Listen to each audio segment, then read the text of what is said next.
Como les decía, la anatomía en la parte de la ergonomía es fundamental porque se acuerdan cuando nosotros estudiábamos en el colegio, ¿no? Nos explicaban de que la columna vertebral pues está dividida en ciertas partes, en donde existe una parte cervical, una parte torácica o dorsal, ¿no? Una parte lumbar, que es donde se inician la mayor parte de molestias, de dolencias y de lesiones, ¿no? Y una parte sacra y coxigia, ¿no? Que básicamente es un hueso soldado, un hueso sólido en la cual es un rezago de la evolución humana, que de ahí pues es la falsa cola del mono que nosotros decimos, ¿no? Entonces ahí pueden ver ustedes la columna cómo se mira de frente, en la parte posterior y en la parte lateral. O sea, hacemos un giro tridimensional de la columna y ustedes pueden ver ahí. Lo color medio palo rosa que ustedes pueden ver en sus dispositivos es la parte cervical. El color verde es la parte torácica o dorsal. Y la parte morada es la parte lumbar, que básicamente es cuando se existe una mala manipulación del peso. La mayoría de personas se queja de dolores en esa zona.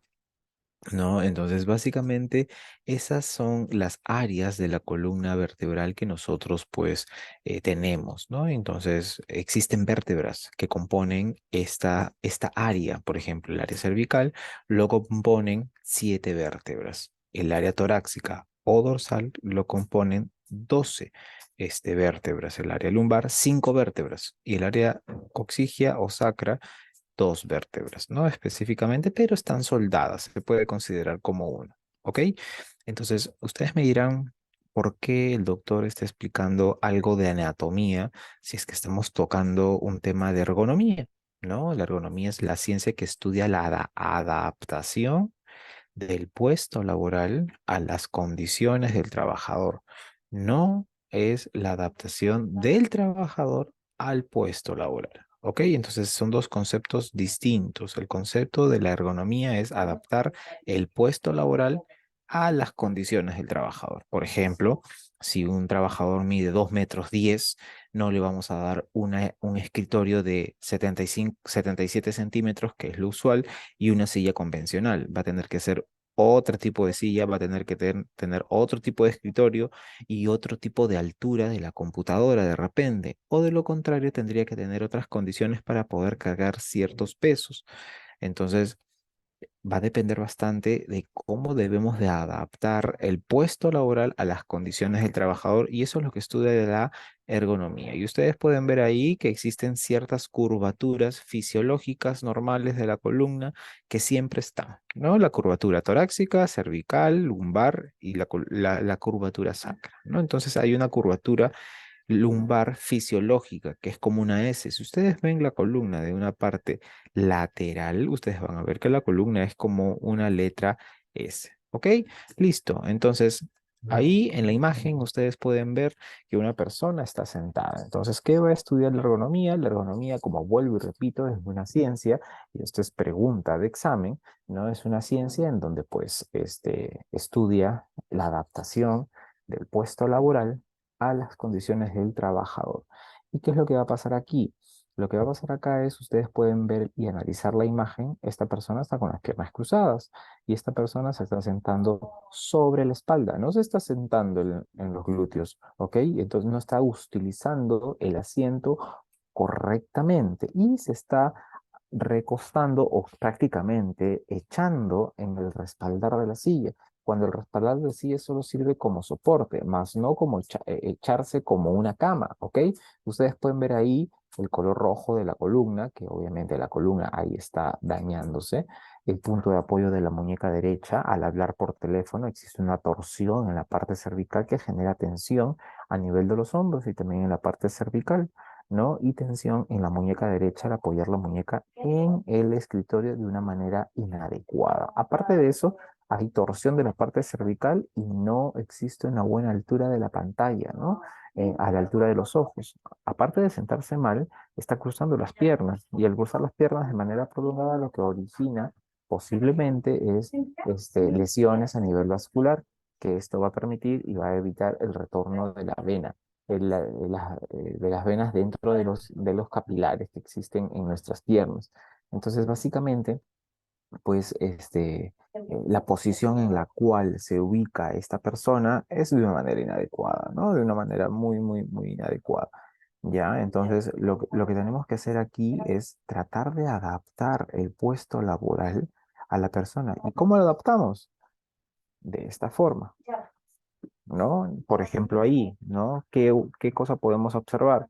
La silla es una muy buena silla, la mesa quizás no es la adecuada, no está bien sentado y no existe una elevación de la pantalla porque está flexionando el cuello de una manera inadecuada y genera tensión, si ustedes pueden ver ahí, en los hombros y obviamente en todo el cuello, que hace una extensión forzada del cuello.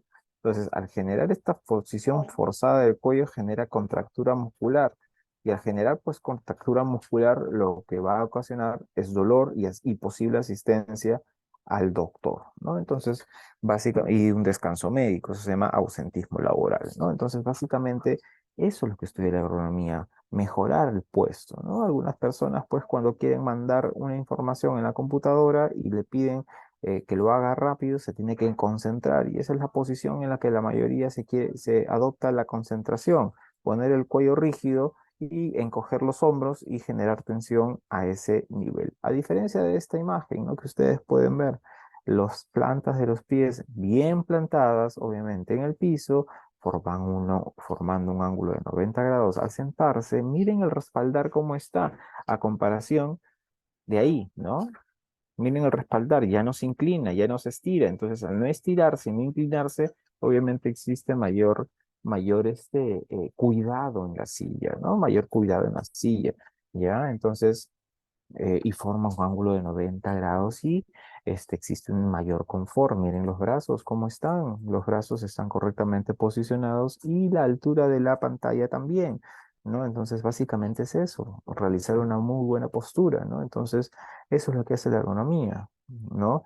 Estudio de las condiciones de adaptación de un lugar de trabajo a una máquina, ¿no? Específicamente características físicas, psicológicas y trabajo, ¿no? Entonces, básicamente es una ciencia que estudia la adaptación del puesto de trabajo al trabajador, ¿ok? Entonces, básicamente eso es lo que estudia la ergonomía, ¿no? Entonces, también podemos a veces, cuando nosotros realizamos trabajo desde casa y estamos en la computadora, a veces adoptamos malas posturas que no necesariamente tienen que ser en el trabajo, las malas posturas, ojo, ¿ah? El sentarnos mal no quiere decir de que solamente nos sentemos mal en el trabajo, nos podemos sentar mal en el cine, nos podemos sentar mal en el restaurante, nos podemos sentar mal en la casa al ver una película, al ver o simplemente sentarnos en el mueble de la casa, de repente con una computadora, miren cómo está el cuello ahí en esa imagen, cómo está la espalda, cómo están las piernas dobladas, ¿no? Entonces, el cuello, miren cómo está el cuello. Entonces, básicamente, la posición forzada puede ayudar a generar más trastornos musculoesqueléticos y esto justamente mide la ergonomía para poder mejorar todo esto de acá, ¿ya? Entonces, generalmente los síntomas de un trastorno musculoesquelético es el dolor, ¿no? Que puede ser leve, puede ser moderado, específicamente en una zona, ¿no? No es que yo esté, por ejemplo, con el cuello así doblado, como ustedes pueden ver en la imagen central, y me esté doliendo de repente la muñeca, o perdón, el codo, ¿no? Entonces, específicamente el trastorno musculoesquelético se caracteriza por generar el dolor en la zona afectada, ¿no? En la zona afectada específicamente. El problema moderno actualmente es el celular. El celular todos lo necesitamos, el celular es indispensable, pero ¿qué es lo que va a pasar? Ya al pues utilizar el celular, flexionamos el cuello de esa manera y obviamente todo lo que esté más alejado del eje central de nuestro cuerpo, el cuerpo lo va a interpretar como un peso más elevado, más exacerbado. Entonces, es muy distinto que ustedes carguen una bolsa de repente de 5 kilos de arroz pegado al cuerpo a que ustedes estiren la mano, extiendan la mano como dando el peso, ¿no? Extendiendo su brazo con la bolsa de 5 kilos y quedarse ahí un buen rato. Se van a cansar mucho más rápido que si la bolsa estuviese pegada al cuerpo. ¿Me dejo entender? ¿Ya? Entonces lo mismo interpreta con la cabeza. La cabeza del ser humano, ¿cuánto pesa aproximadamente? ¿Se acuerdan? Anatomía del colegio, 5 o 6 kilos aproximadamente, ¿no? Entonces miren cómo juega y entra a tallar bastante los ángulos de inclinación. Miren el ángulo de inclinación de la primera imagen de la persona que tiene el polo negro, cómo al inclinar 60 grados de los 5 a 6 kilos que pesa la cabeza, miren cómo lo interpreta casi, casi el cuádruple del peso. Miren, 27 kilos interpreta de que pesa la cabeza. ¿Por qué? Porque se está alejando del eje central.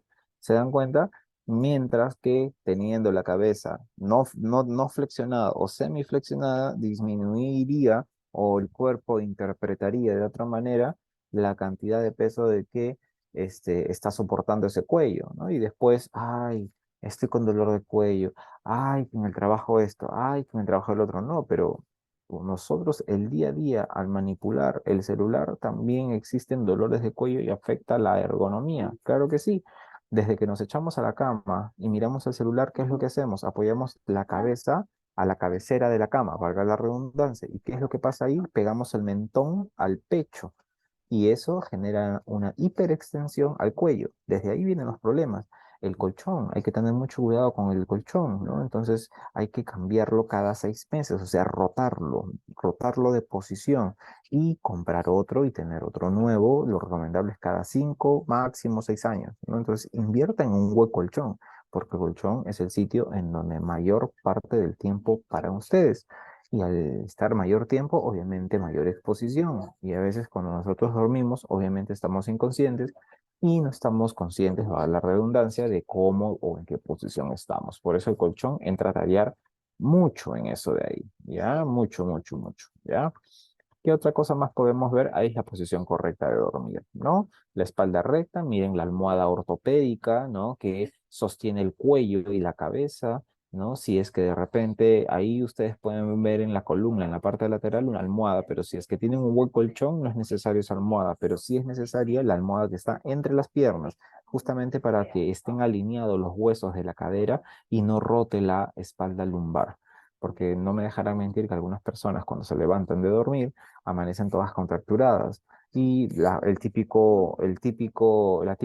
torticulitis, ¿no? O sea, el esternocleidomastoideo clave mastoideo se ve contracturado por un cambio brusco de temperatura o una posición forzada que generalmente pues genera una molestia, un dolor. Pero la mejor posición para poder dormir al ser humano al menos es la fetal, como ustedes pueden ver, o sea, de lado, de costado, independientemente si es derecho o izquierdo.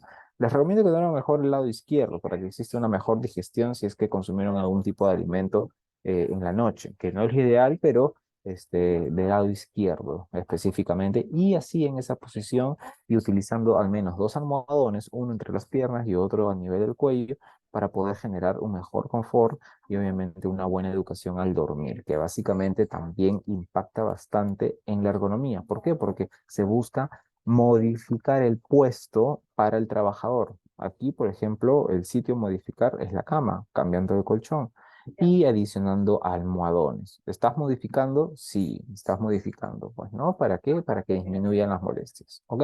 Entonces, básicamente esa es la posición correcta para dormir, que no necesariamente vamos a tener trastornos musculoesqueléticos o alteraciones ergonómicas en el trabajo. ¿Ya? Entonces, al manejar también, ¿no? Vehículos, cuando alejamos mucho el asiento del volante y hacemos una hiperextensión del brazo, o de lo contrario, nos ponemos encorvados al sentarnos, ¿no? Entonces, las dos posiciones que ustedes están viendo ahí son rectas, ¿no? Entonces, no debe de sobrepasar la extensión del brazo y estar totalmente derechos sentados para que la espalda repose en este asiento, más no se apoye y sirva de cama, ¿ok? La mejor forma de estar manejando es formando un ángulo de 90 grados entre la pierna y el tórax, y aparte de eso, de que cuando ustedes estén cogiendo el timón, cuando estiren las manos debe llegar aproximadamente a la columna o a la mitad de la mano. ¿Ya? ¿Para qué? Para que puedan realizar una buena maniobra y una buena respuesta y sobre todo no se lesionen la espalda, porque si es que tiran la cadera hacia adelante, lo que va a pasar es que van a generar una abertura y van a originar un orificio, ¿no? Vacío a nivel lumbar, en donde puede generar molestias al realizar cambios si es que tu carro es mecánico o de lo contrario ante la posición forzada si es que tu carro es automático, ¿ya? Entonces específicamente esa es la posición correcta de manejar que también involucra parte de la ergonomía. Manipulación de carga, ¿no? Según la resolución ministerial, existe una resolución ministerial, la 375, ¿no? Emitida en el 2008, donde especifica que la manipulación de carga es toda objeto que pese más de 3 kilos y es transportado al menos 1 metro, ¿no? Específicamente esa es la manipulación de carga, ¿no? Y la ley especifica que en hombres el peso máximo para manipular es 25 kilos y en mujeres 15 kilos. Pero básicamente un estándar es no manipular más de 25 kilos, ¿ya? Porque si manipulamos más de 25 kilos puede haber algún tipo de lesión. Ojo, pregunta de examen al link que les han mandado en el chat de esta sala. Por favor, tienen que registrarse y llenar la evaluación. ¿Ok? Yo voy explicando el tema y les voy diciendo inclusive las respuestas de la pregunta del examen. Entonces, no hay excusas para que puedan salir desaprobados. ¿Ok? La persona o los trabajadores que no llenen esta encuesta y obviamente este registro serán considerados como inasistencia. ¿Ok? Entonces, existe una resolución ministerial, un link, perdón, una ley en donde específicamente, pues, dice de que es la resolución ministerial 375, ¿no? En donde especifica de que una persona no debe levantar más de 25 kilos solo, ¿no? Entonces, justamente en la manipulación de carga involucra varios grupos musculares y varias articulaciones para poder manipularla, ¿no? Entonces, está asociado básicamente al dolor lumbar. ¿Por qué? Porque no flexionamos las piernas y no tenemos la espalda recta al bajar con el objetivo de cargar el peso. Lo que hacemos erróneamente es tener las piernas rígidas y la columna y la parte lumbar y la parte del tórax es la que se mueve. Entonces, todo el peso va a ir a la parte lumbosacra o dorso lumbar, ¿no? Un poquito más arriba. Y de ahí vienen los problemas de trastornos musculoesqueléticos, ¿no? Entonces, básicamente la carga es como ya lo definí, ¿no? Que tiene que tener un peso mayor a 3 kilos y tiene que ser transportado al menos 1 kilo, ya que en Perú existe una resolución ministerial que es la 375, ¿no? Emitida en el 2008, que especifica de que no se debe levantar más de 25 kilos, ¿no? Entonces, básicamente es eso, ¿ya? ¿Qué otra cosa más? Miren, cuanto más el peso está alejado de la línea central del cuerpo, miren cómo lo interpreta el cuerpo, ¿no? Un peso que de repente, pues, obviamente no pesa más de 25 kilos, al tener un movimiento correcto, miren la zona lumbar cuánto de peso interpreta de que estás cargando. 25 no, estás cargando más o menos 75 kilos. Porque, miren, y a pesar de aplicar la técnica correcta, sin embargo, si aplicas la técnica incorrecta o la técnica que normalmente se estila utilizar, que es poniendo rígidas las piernas y solamente mover el tronco, la parte superior, y pretender de que el peso lo cargue la espalda, miren, de 75 kilos que lo interpretaba con una técnica correcta para levantar el peso, miren cuánto lo eleva, ¿no? Entonces, básicamente, eso es una elevación pues muy importante, ¿no? Que es 15 veces más de lo que específicamente se debería de considerar, ¿no? Entonces hay que tener mucho cuidado en alejar los pesos fuera del eje principal del cuerpo. Ahorita le voy a enseñar más o menos cómo se debe levantar un peso, ¿no? Específicamente, ¿no? De esa manera. El peso va entre las piernas. Yo me agacho, flexiono las piernas, espalda recta y comienzo a elevar el peso de esa manera hasta tener una posición erguida. Me pueden decir, ay, doctor, pero eso da flojera, agacharse, levantarse. Sí, es eso. flojera, ¿no? La mayoría por practicidad solamente tiene las piernas rígidas y agacha la columna o agacha el dorso superior, ¿no? La parte superior del cuerpo y con eso pretende levantar el peso. Y de ahí poco a poco se va construyendo un dolor crónico en la espalda que progresivamente va aumentando su intensidad y hay que tener mucho cuidado con eso. Les voy a compartir un video en donde se puede ver mucho mejor cuál es la manera correcta de levantar un peso. Primero van a hacer un movimiento erróneo para que ustedes se den cuenta cómo es que se manipula. Normalmente las personas manipulan el peso y después van a hacer el movimiento correcto para poder concientizar y obviamente pues aclarar el tema, ¿no? Entonces, como ustedes pueden ver ahí, la mayoría de personas tienen las piernas rígidas y flexiona la espalda. ¿Ven? Y miren cómo la espalda se extiende. Miren las vértebras. Miren, es una maqueta de madera. Miren, este, piernas rígidas y lo que se agacha, miren, lo que se agacha es el tronco de la persona. Y miren ahí, ve, miren, miren, miren cómo se extiende la columna lumbar y parte de la columna dorsal. A diferencia, si es que yo me agacho de una manera adecuada, ubico el peso entre las piernas y tengo la espalda rígida y bien tonificada, obviamente, pues, muy raro de que padezca algún tipo de enfermedad. ¿Ya? O cualquier tipo de alteración o de trastorno, si es que yo hago la técnica correcta, levantar el peso.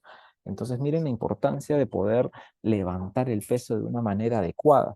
Creo que se entendió muy bien y quedó un poco más claro con el video que acabo de compartir, ¿no? Entonces, básicamente es lo que estudia la ergonomía, ¿no? Aparte de educar a la persona, se tienen que adoptar medidas correctivas de ingeniería, ¿no? Como por ejemplo, doctor, yo cargo por ejemplo, trabajo en una arrocera en donde los costales de 50 kilos, ¿cómo lo hago? ¿No? Entonces hay que emplear maquinaria que transporte ese peso. O de lo contrario, de manera puntual, lo pueden cargar entre dos personas, ¿no? Para que se repartan 25 cada uno y puedan levantar ese peso de 50 kilos del costal.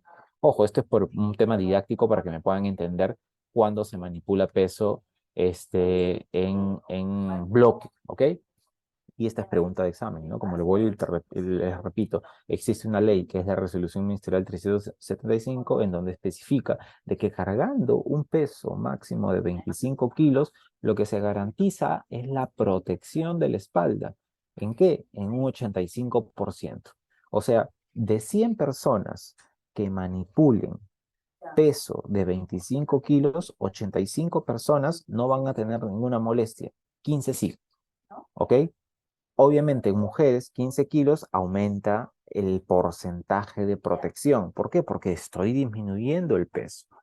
De 15 kilos, de 100 mujeres, 95 no van a presentar ninguna molestia, pero 5 mujeres sí, ¿no? Entonces, básicamente esa es la relación para que ustedes puedan entender, ¿no? Entonces, básicamente, a mayor peso, mayor daño, mayor complicación. Entonces, la norma lo que te especifica es no más de 25 kilos. ¿Por qué? Porque ya existe un estudio, ya ha existido un reporte, ya ha existido un análisis de cómo es que se debe de realizar de una manera correcta el levantamiento del peso y cuál es el daño que ocasiona, ¿ok? Entonces esto está basado en estudios que ya se han tenido. Entonces, primero, lo que pasa aquí es que siempre, por ejemplo, un fluido primero se va a comprimir y luego va a haber una resistencia, ¿no? Entonces, siempre cuando, esto es para explicar lo de una hernia, por ejemplo, en la espalda, ¿no? ¿Qué es lo que va a pasar? En un fluido siempre este fluido al tratar de comprimirse va a generar una resistencia en sus paredes. Si tú un líquido tratas de meterlo en un recipiente chiquito, chiquito, chiquito, lo que va a pasar es que va a generar una resistencia. Y a generar una resistencia, pues genera una distensión. Entonces ustedes pueden ver ahí la distensión que puede generar, pues, la faja lumbar en esa zona. Existe una compresión de afuera hacia adentro, visceral, ¿no? Que comprime la parte lumbar y genera más dolencias. Es muy distinto que la faja lumbar te dé una sensación de seguridad a que verdaderamente exista una protección.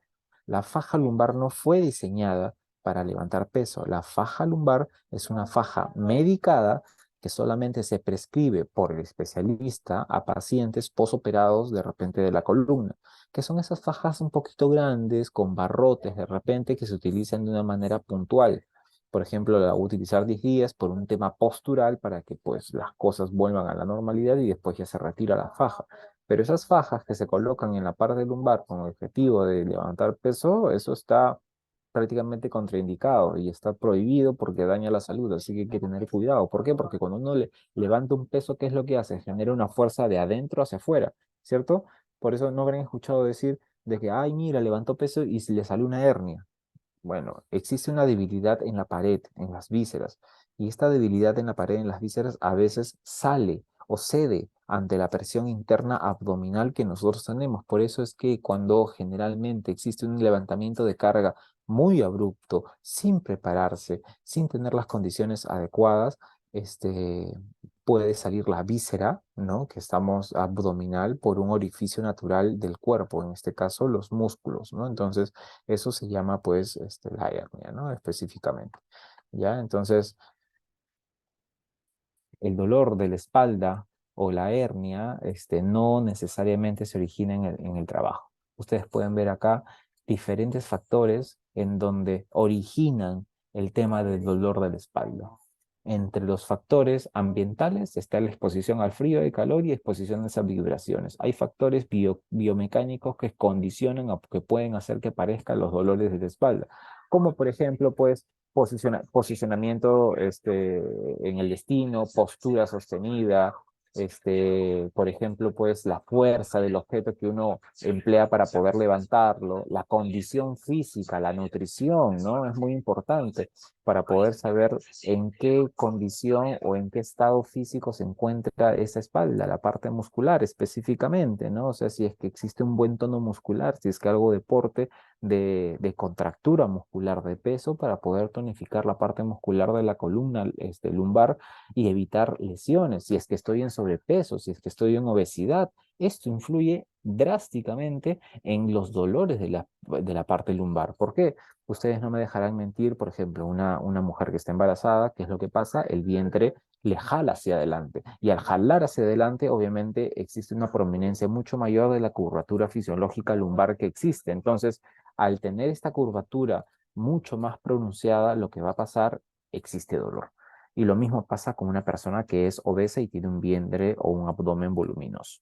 ¿Ok? Existen otros factores, los factores productivos, ¿no? Por ejemplo, rotación de puestos, de un puesto administrativo me pasé a un puesto operativo sin el entrenamiento y obviamente va a existir dolores musculares, ¿no? Entonces va a haber permanencia de sobretiempo, ¿no? De exceso de trabajo y pueden haber estas complicaciones que pueden existir el dolor y las molestias osteomusculares. ¿Y existe un factor psicosocial? Claro que sí. Por ejemplo, el estrés, ¿no? El estrés genera contracturas musculares a diversos niveles, no solamente en el cuello, en la espalda, sino también en la parte lumbar, que específicamente, pues, ocasionan esto. Entonces, existen diferentes factores que hacen de que te duele la espalda. No solamente por manipular peso te duele la espalda. Ojo, ya en donde también tienes que evaluar ciertos aspectos, qué posiciones ocupas o qué posiciones adoptas en casa, ¿no? Al tratar de sentarte en tu mueble, de repente al sentarte cuando sales, en tu comedor, etcétera, ¿no? No necesariamente en el trabajo o al realizar cierta actividad, ¿no? Entonces, básicamente las fajas lumbares que se utilizan son esas de ahí que son contraindicadas. No, esas fajas lumbares no han demostrado bajo los estudios generar una protección, ¿no? Lumbar. Lo que generan es una presión de afuera hacia adentro y existe una lucha interna en nuestro cuerpo de una fuerza de adentro hacia afuera que puede generar algún tipo de dolor o complicación o daño a la salud, ¿ok? Y estas fajas, si ustedes las habrán usado o habrán visto en algún momento, este pega-pega que tiene la faja cede con el tiempo. Un día lo ajustas a cierto nivel y al día siguiente o a la semana tienes que ajustarlo más fuerte. ¿Por qué? Porque cede el pega-pega. Y el pega-pega va, pues, perdiendo su consistencia. ¿Ok? Esta es, ¿no? Básicamente, esa faja te da sensación de seguridad. ¿ya? Entonces, pero lo importante es aplicar la técnica correcta de levantamiento manual de cargas, ¿ok? Que es la que ya explicamos. Y esta es una faja medicada. Esta es la faja que el traumatólogo receta y solo la receta por un tiempo prudencial y de ahí ya se retira porque el objetivo de una faja lumbar, y esto es pregunta de examen, el objetivo de una faja lumbar es solamente postural, no está diseñada para levantar peso, solamente es postural, no es nada de levantar peso, ¿ok? Y ese es el modelo y así es una faja lumbar medicada específicamente, ¿ok? ¿Ya? La faja lumbar, ¿de qué me sirve tener una faja lumbar cuando voy a tener una mala técnica de levantar el peso? ¿Ok? Entonces, si combino una faja lumbar y una mala técnica de levantar peso, creyendo de que solo colocándome la faja lumbar me va a proteger, pues obtenemos eso. Miren, ¿de qué me sirve tener una faja lumbar cuando estoy aplicando? Miren, las piernas están rectas, no están flexionadas y la espalda no está recta. ¿No? La espalda está totalmente curva, no está recta, y las piernas totalmente rígidas. Esa es una mala técnica de levantar el peso. Entonces, ¿de qué me sirve tener una faja, ¿no? Cuando inclusive está contraindicada, pero pues genera un dolor ahí, pues, ¿no? Va a generar un dolor y una posible lesión, ¿ok? Hay controles de ingeniería, obviamente, para poder mejorar las posiciones y evitar de que los trabajadores tengan una exposición ergonómica deficiente, ¿no? Hay que explicarles y la educación de cuál es la manera correcta de levantar la carga, que ya lo aprendieron hoy, ¿no? Cuando exista un peso mayor a 25 kilos, tienen que tratar de manipular el peso entre dos personas, ¿no? Para que este peso sea repartido y la persona que te ayude tiene que ser más o menos de tu misma contextura y de tu misma talla. No vas a llamar a tu amigo que es más bajo que tú y más delgado, ¿no? Entonces, porque todo el peso lo va a recibir la persona que es más baja. ¿Ok? Entonces la manipulación de peso tiene que ser de una manera proporcional y si existe una manipulación en bloque, o sea, dos personas, cuando el peso es mayor a 25 kilos, ya tiene que ser una persona de tu misma contextura y tu misma talla aproximadamente. La alimentación balanceada influye muchísimo porque el sobrepeso y la obesidad hace de que crece el vientre y al crecer el vientre, el abdomen, existe este vientre jala la parte de la columna lumbar y esto hace tener dolencias, ¿no? Dolencias. El sedentarismo, obviamente el no hacer ejercicio, la deficiencia del tono muscular a nivel lumbar influye bastante para poder mejorar tu salud física, ¿no? Y obviamente hacer ejercicios de contractura muscular en casa o en gimnasio, ¿no? Hay que mantenerse activo, siempre hay que darse un tiempo para hacer ejercicio. ¿Y cuáles son los medios de prevención para poder evitar lesiones ergonómicas, ¿no? Pausas activas, y esto es pregunta de examen, pausas activas, o sea, estiramiento no solamente durante la jornada laboral, no solamente durante, sino antes, es lo importante. Así como un jugador de fútbol calienta antes de iniciar la actividad deportiva, también las personas que manipulan peso y de repente realizan algún tipo de actividad física importante deberían de estirar los grupos musculares de la espalda y de las piernas para que estos no se vean comprometidos o tengan algún tipo de lesión. ¿Ok? Entonces, básicamente, esas son las medidas preventivas en cuanto a lo que respecta los trastornos musculoesqueléticos y obviamente la ergonomía, ¿no? Entonces, básicamente, es las pausas activas y algún tipo de ejercicio. Bueno, eso es lo que tenía preparado, chicos, ya.